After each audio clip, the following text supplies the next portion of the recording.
How's it going, guys? My name is Mike Skinner. I'm the clinic director here at Performance Rejuvenation Center, and today we're going to talk about low testosterone and testosterone replacement therapy. First things first, if you clicked on the video, you probably have some of the symptoms of low testosterone. Most commonly, it's going to be low libido, a decreased sex drive or disinterest in sex, decreased erection functions, maybe loss of firmness, but some objective measurements would be a loss in muscle tissue, an increase in fat mass, particularly around the midsection. So we're kind of putting that belly fat on and notice a decrease in muscular strength or muscular size. Those could be some objective measurements of low T. But also it can affect your mood. It's not uncommon for new patients to report being anxious or irritable or even apathetic. Testosterone is a really important hormone for so many different functions. Why is it so chronically undertreated if we have low testosterone? The reason for that really lies in that testosterone is often presented or is presented in the bloods as a range. So typically somewhere in the mid 200s, maybe like 250 nanograms per deciliter, up to 1100 nanograms per deciliter. That's a huge range that you can fall on and be normal. So that means if you're at 255, you have low normal testosterone. And the next patient might be at 995 and they have high normal testosterone. In either case, in most clinical settings, treatment isn't going to occur. 995 probably not needed, but at 255, especially if you're experiencing symptoms, it might be normal, but that's not optimal and likely not normal for you, which is really key. Myself, for example, I had a mid-range normal of about 445, and then what I would consider a low-end normal, about 300 nanograms per deciliter testosterone, so two different readings. Like I said, that's normal.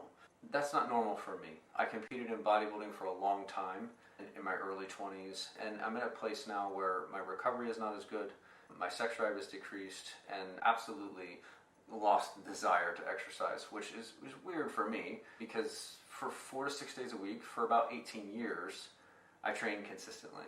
There are other factors that contributed to it, of course, but the whole thing is everybody's a bit different.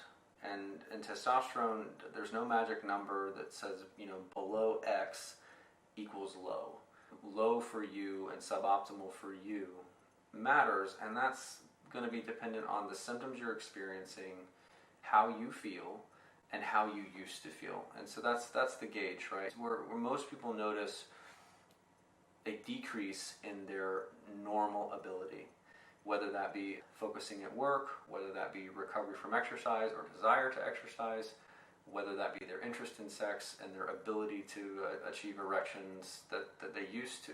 Most men can kind of correlate a time period in their early 20s where everything felt really virile, where it was easier to do all things man. And that makes sense because that's when our testosterone levels naturally or should be at their peak. We see more and more younger guys that do have these suboptimal testosterone levels. So maybe it's low normal, maybe it's mid-range normal. Again, that doesn't mean it's normal for you or optimal for you.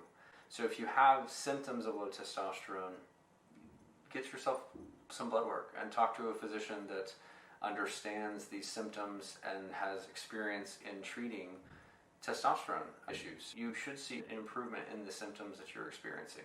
Please don't hesitate to reach out to us. We love doing what we do. It's our passion, and I can't wait to help you. Thanks so much for watching.